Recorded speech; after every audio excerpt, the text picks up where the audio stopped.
አሳዝናለች። ልብ ሰባሪ አስደንጋጭ ሀዘን ተፈጥሯል። ልዩ ዘገባ ከባህር ዳር ይዘናል። በፌንቴክ የማጭበርበር ወንጀል ተጠርጥረው የታሰሩ ታዋቂ አርቲስቶች ዛሬ ተፈረደባቸው። መርስክ ወደ በርበራ ወደብ የሚደረጉ የጭነት አገልግሎቶች ለጊዜ ማቋረጡን አስታወቀ።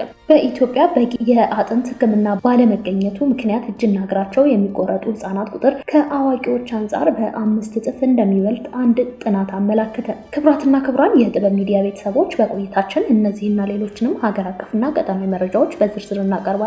በቤቱ አዲስ ሆናችሁ ውድ ቤተሰቦቻችን ሰብስክራይብ በማድረግ የደወል ምልክቷን በማብራት የቤቱ አባል ትሆኑ ዘንድ በአክብሮት እንጋብዛለን። አሁን ወደ ዝርዝር ዘገባዎች እናልፋለን። አብራችሁን ቆዩ።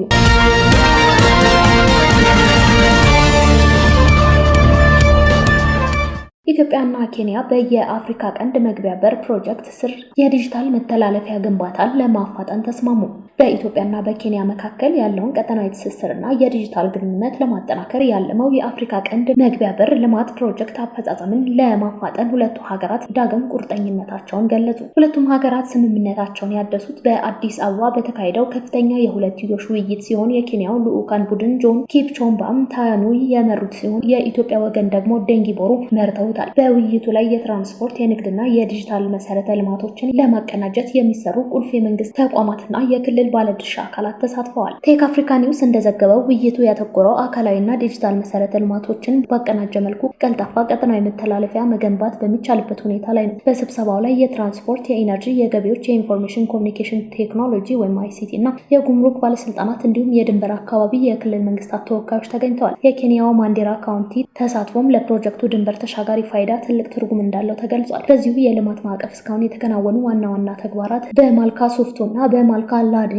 ድልድዮች ለመገንባት የተደረሱ ስምምነቶች፣ የጋራ ድንበር ኬላዎች ማቋቋም፣ የጉምሩክ ትብብርን ማጠናከር፣ ወደ 1000 ኪሎ ሜትር የሚጠጋ የፋይበር ኦፕቲክ መሰረተ ልማት ለመዘርጋት የወጡ እቅዶችን ይገኙበታል። ኬንያ ከኢትዮጵያ በተጨማሪ ከኡጋንዳ፣ ታንዛኒያ፣ ሶማሊያ፣ ደቡብ ሱዳን እና ጅቡቲ ጋር የሚያገናኛትን የፋይበር የኦፕቲክና የትራንስፖርት ትስስር እያሰፋች መሆኑን ገልጻለች። ይህ ተነሳሽነት ኬንያን የቀጠናውን ስልታዊ የዲጂታል መተላለፊያ ማዕከል በማድረግ አካባቢውን በቀይ ባህር በኩል ከዓለም አቀፍ ገበያ ጋር ለማገናኘት ያለመ ነው። ባለድርሻ አካላት እንደሚሉት ይህ ፕሮጀክት የአፍሪካ ቀንድ ሀገራትን የንግድ ቅልጥፍና ለማሳደግ፣ የዲጂታል ተደራሽነትን ለማስፋፋትና የተሳለጠ የኢኮኖሚ እድገት ለማምጣት ቁልፍ ሚና ይጫወታል።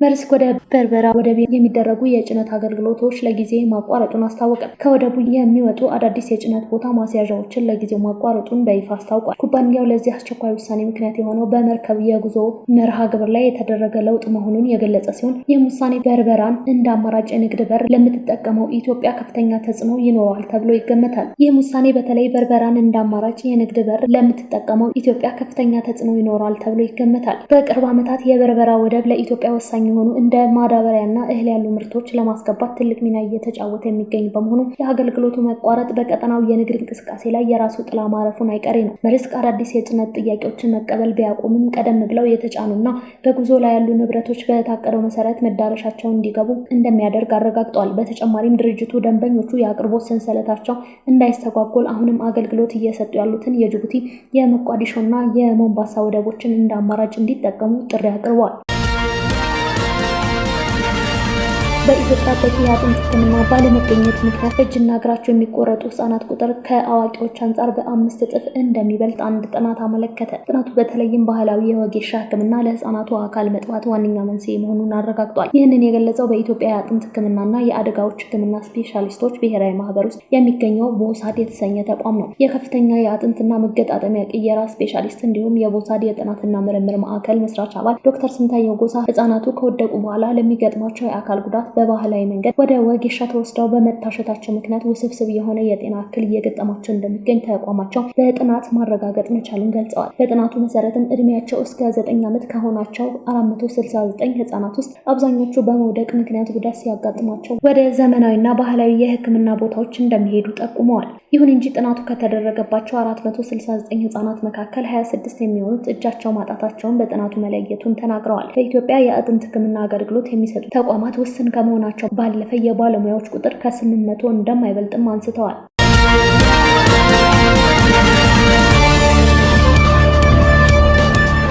የኢትዮጵያ የዓለም ንግድ ድርጅት አባልነት 7ኛው የስራ ቡድን ስብሰባ በስዊዘርላንድ ጄኔቫ መካሄድ ጀምሯል። የንግድና ቀጠናዊ ትስስር ሚኒስቴርና ዋና ተደራዳሪ ክቡር ካሳሁን ጎፌ በስብሰባው መክፈቻ ላይ ባስተላለፉት መልእክት የኢትዮጵያ አባልነት ጉዞን በማፋጠን ረገድ የስራ ቡድን ስብሰባ ሊቀመንበር ሴክሬታሪያትና አባላት ላደረጉት ያለሰለሰ ድጋፍና ንቁ ተሳትፎ ለኢትዮጵያን ልባዊ ምስጋና አቅርበዋል። ባለፈው መስከረም ከተካሄደው 6ኛው የስራ ቡድን ስብሰባ ወዲህ ኢትዮጵያ ባለብዙ ወገንና በሁለትዮሽ ድርድሮች ከፍተኛ እምርታ ማሳየቷን ክቡር ሚኒስትሩ ገልጸዋል። ኢትዮጵያ ለ226 የአባል ሀገራት ጥያቄዎች ጥልቅ ምላሾች የመስጠት የስራ ቡድን ረቂቅ ሪፖርትን የማዳበርና 32 የግዴታ አንቀጾችን የማጠናቀቅ ስራ ማከናወኗን ከ9 አባላት ጋር የሁለትዮሽ የገበያ ዕድል ድርድሮች ማጠናቀቋን ክቡር ሚኒስትሩ ካሳሁን ጎፌ አብራርተዋል። በተጨማሪም ኢትዮጵያ ከአባልነት የተነሱ ወሳኝ ቀሪ ጉዳዮችን በዳበረ ይዘትና ገንቢ አካሄድ ለማከናወን ቁርጠኛ መሆኗን አስታውቀዋል። ኢትዮጵያ በሁሉን አቀፍ ማክሮ ኢኮኖሚ ሪፎርም ለሀገር ውስጥና የውጭ ባለ ሀብቶች ለንግድና ኢንቨስትመንት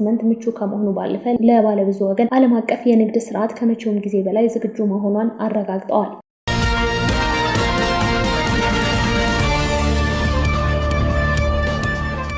በግድያ ወንጀል ተጠርጥሮ ሲፈለግ የነበረው ኢንስፔክተር ያምራል በቁጥጥር ስር ዋለ። ባለፈው ሳምንት ሚያዝያ 6 ቀን 2018 ዓ.ም ባህር ዳር ከተማ ቀበሌ 06 መኳንንት ስለሺ በተባለ ሆቴል ተቀጥራ ስትሰራ የነበረችውን ማህሌት ማሩ የተባለችውን ወጣት የአማራ ክልል አድማ ብተና አባል ነው በተባለውና ስሙ ኢንስፔክተር ያምራል አለሙ የተባለውን ተጠርጣሪ ከሌሎች ግብረ አበሮች ጋር በመሆን ከስራ ቦታዋ አስገድደው ወደ ሌላ ሆቴል በመውሰድና አስገድዶ ከደፈራት በኋላ በሆቴል ውስጥ የግድያ ወንጀል ፈጽሞ መሰወሩን የአካባቢው የዓይን እማኞችና ጓደኞቿ በማህበራዊ ሚዲያ ሲያሰራጩ መሰንበታቸው ይታወሳል። ይህ ክስተት መላው የባህር ዳር ህዝብን ያሳዘነም ያስደነገጠም ክስተት ነበር። የአማራ ክልል ፖሊስም የሰው ህይወት አጥፍቶ የተሰወረውን ግለሰብ ፎቶግራፍን ጭምር በማህበራዊ ሚዲያ ሲያስፈልግ ቆይቷል። ሆኖም በዛሬው ዕለት የአማራ ክልል ፖሊስ ዋና ጠቅላይ መምሪያ በሰው ህይወት ማጥፋት ወንጀል ተጠርጥሮ ለተወሰነ ጊዜ ተሰውሮ የነበረ ያምራል በቁጥጥር ስር መዋሉ ገልጿል። ተጠርጣሪ ኢንስፔክተር ያምራል አለበል አለሙ ወንጀሉን ፈጽሞ ከአካባቢው ቢሰወርም በብሔራዊ መረጃና ደህንነት አገልግሎት እንዲሁም በክልሉ የጸጥታ ኃይሎች በተደረገ የተቀናጀና ጥብቅ ክትትል ሚያዝያ 13 ቀን 2018 ዓ.ም በቁጥጥር ስር ሊውል መቻሉን በፌስቡክ ገጽ አስነብቧል።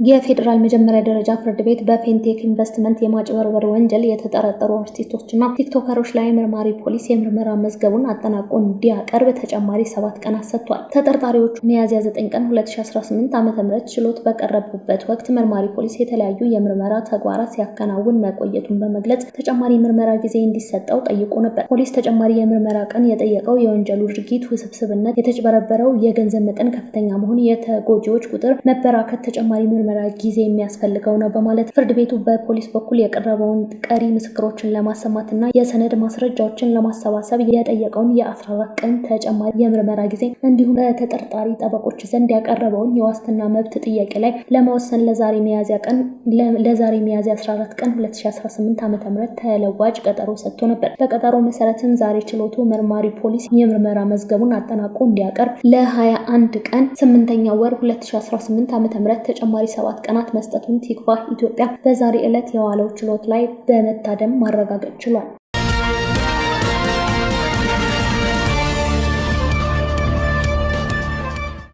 አድማጮቻችን የቢዝነስ ዘገባዎች ወደምናቀርብበት ጊዜ ተሸጋግረናል። የዕለቱን የንግድ ባንክ የምንዛሬ ዋጋ ስንመለከት $1 153 ብር ከ1 ሳንቲም እየተገዛ 156 ብር ከ1 ሳንቲም እየተሸጠ ይገኛል። ፓውንድ ስተርሊንግ 202 ብር ከ9 ሳንቲም እየተገዛ 207 ብር እየተሸጠ ይገኛል። ዩሮ 180 ብር እየተገዛ 183 ብር ከ6 ሳንቲም እየተሸጠ ይገኛል። የስዊስ ፍራንክ 192 ብር ከ6 ሳንቲም እየተገዛ 196 ብር ከ5 ሳንቲም እየተሸጠ ይገኛል። ዲናር 490 ብር ከ5 ሳንቲም እየተገዛ 500 ብር ከ4 ሳንቲም እየተሸጠ ይገኛል። ዩሃን 22 ብር እየተገዛ 22 ብር ከ4 ሳንቲም እየተሸጠ ይገኛል። ድርሃም 41 ብር ከ6 ሳንቲም እየተገዛ 42 ብር ከ5 ሳንቲም እየተሸጠ ይገኛል። የሳውዲ ሪያል 40 ብር ከ8 ሳንቲም እየተገዛ 41 ብር ከ6 ሳንቲም እየተሸጠ ይገኛል።